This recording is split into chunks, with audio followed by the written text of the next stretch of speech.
rape all the women. It's going on right now in Bosnia and Serbia.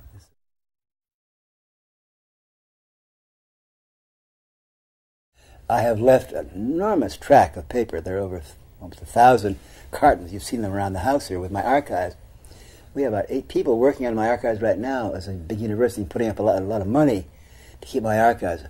Why? Not because I'm vain, but because my great-grandchildren can track back and see exactly what I was doing on Friday afternoon, because on the your letters will be there, and also this result will be there. I think mine is going to be by far most extensive archive of any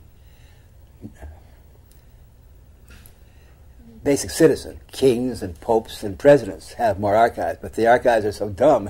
You want to go to the Richard Nixon Library and dig through his archive. In my case, it's family and it's friends, and it's all...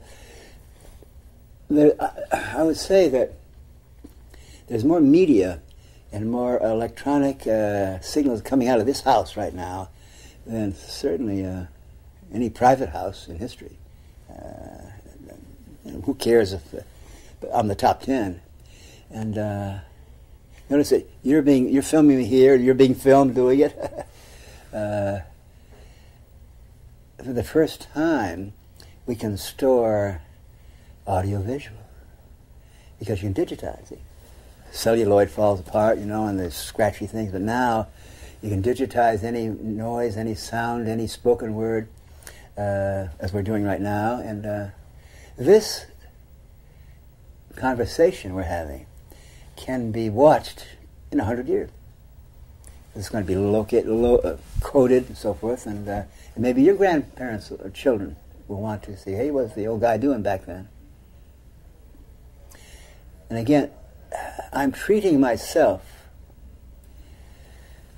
as a total aristocrat individual, and I give no ground to kings or popes.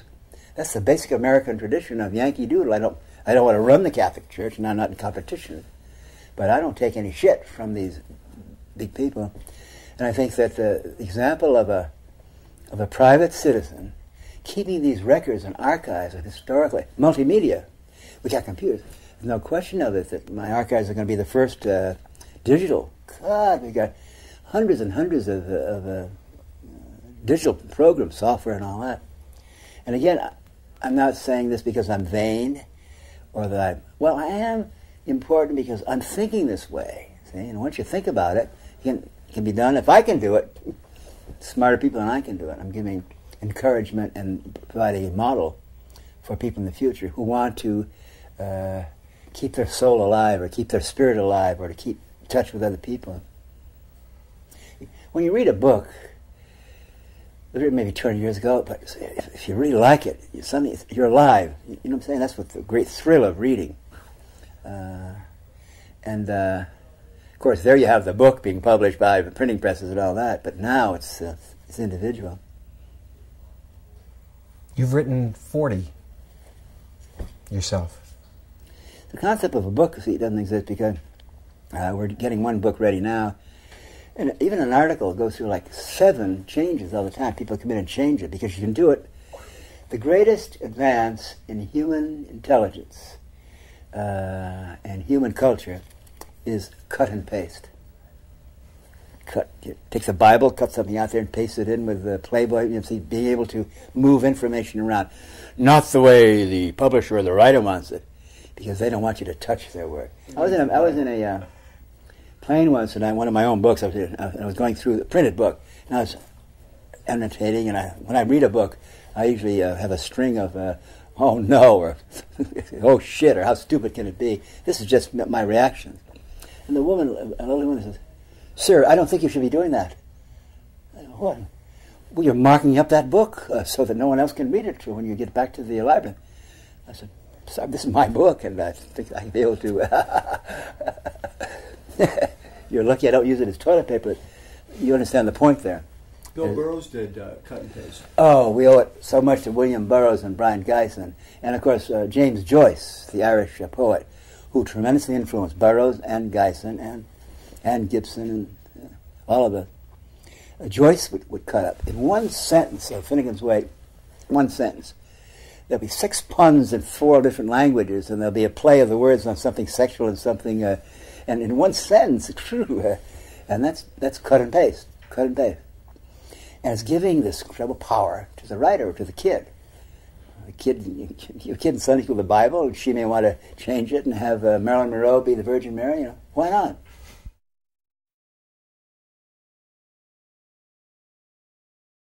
This is a letter from your attorney that talked about their trying to obtain privileges for you when you were in prison.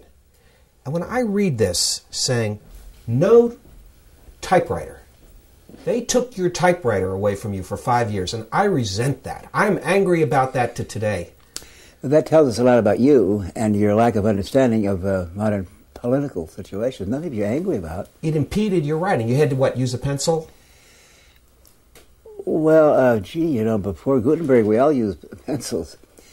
See, you're coming into this with an attitude of suppression, and I've been repressed of the evil government, and you get angry when you see what they're doing. That's what they're supposed to do. I mean, there's no good guys or bad guys.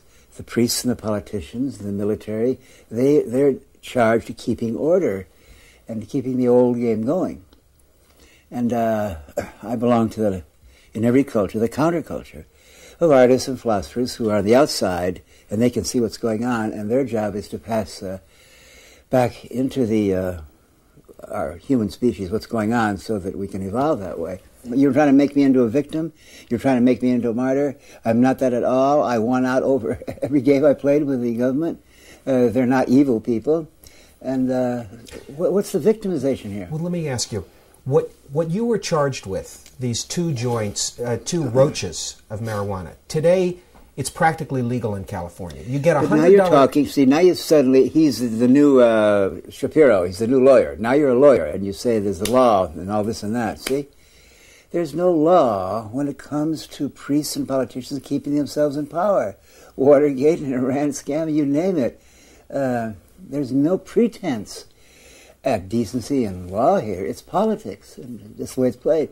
If you go out on the football field on Sunday and you suit up and you get behind the line and they hand you a football, and 7 unfriendly gentlemen from Green Bay, Wisconsin, are coming at you with wanting to destroy you, that's nothing to get angry about. That's the way the game of football. They're supposed to do that. They're supposed to,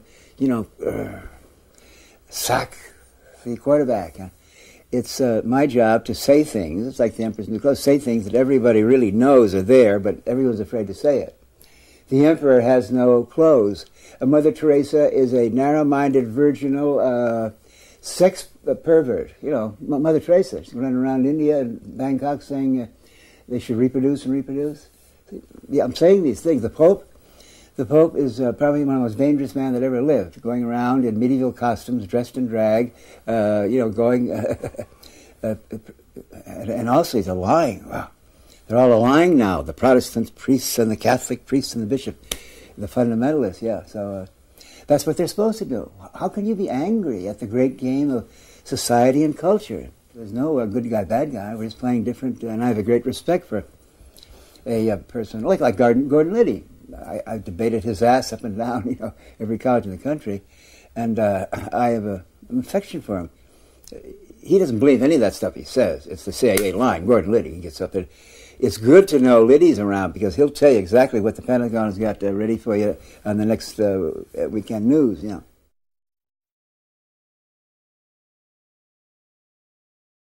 One thing you learn if you're really in prison, a really long-term prisoner, political prisoner, you look around and you don't say they are taking our freedom. The prisoner, the real cool prisoner, is cooler than the guards, because he can do his time or she can do her time and then they walk out, but the guards have to keep coming. Every prison is different. And I've been in 50 jails and prisons on 4 continents, including a lot of county jails and municipal jails. And each one is different. Each one has its own personality and its own culture and its own history, and you have to, it's much more complicated than going around jet set, Eurotrash cocktail parties. You can pretty much know what they're talking about. But there's a tremendous amount of confidence and knowledge in prisoners and guards about who's in prison, when people would come to see me in the prison waiting room, and I could see they were worried, and they had this and that, and the tickets and the car, and this and that like that, and paying my lawyer's fees, which many of my loving friends had to do. And I could say, you're in prison. I'm not in prison. And that's the lesson you have to learn. At different times in these 50 jails and prisons, I have made alliances. 3 times with the Sicilian mafia, who are really tough guys. They're the Italians. They're the real mafia. And then there's the Mexican mafia. That became the strongest mafia in the California prison system. Nobody knew about it, but the prisoners did. And if you were in prison in the 70s, you were very aware of a new cultural political institution growing up and taking over the prisons. That's the Mexican mafia. Because they had basically it's a feudal Mediterranean point of view. These Mexican mafia guys are glad to kill. They don't mind being killed. They go out there and shoot out. They don't care. One time, at the age of two or three times in Folsom Prison, I got into fights. Once was with the Chicanos, the Mexican mafia. They stole my wallet, and without knowing what I was doing, I said, never mind, you can have it, because they, there are $30 worth of chits here. And my friends from the, everybody knew what was going on. In prison, there are no secrets. That's another thing about prison that politicians and priests and professors don't know anything about. You can't lie in prison. There's no cover-up, Mr. Nixon or Mr. Clinton. There's no way you can hide your love affairs or like that. You think you can sneak down to the mattress room or the broom closet and make love with that pretty boy from period number 7. You can't, because everybody knows about it, and we see the blood on your mattress. See, I'm jogging you with points of view that this is a real human situation. The great things about prison, there are no phone calls, you don't have to pay the rent, you don't have to get up an orgasm unless you want to, and like that, and drugs, you can get any drugs you want, cheaper in prison than you get out here. If I wanted to get some crack, say some weekend, I wouldn't know how to do it, you have to go down there. I wouldn't do it either, I wouldn't do it. And I must tell you, the first 2 months I was in prison, I learned more than I want to about the American prison system. It is totally corrupt. The guards in California are the largest political entity next to the NRA, for the state. The guards union is the most powerful labor union in the state. They give more money to state politicians. One thing they're never going to... Notice all that, the big growth industry in California now, building more prisons. They're going to double the prison population. That's the mentality. Of course, they love that. The priests and the professors and the politicians and the generals want everyone lockstep. They love that.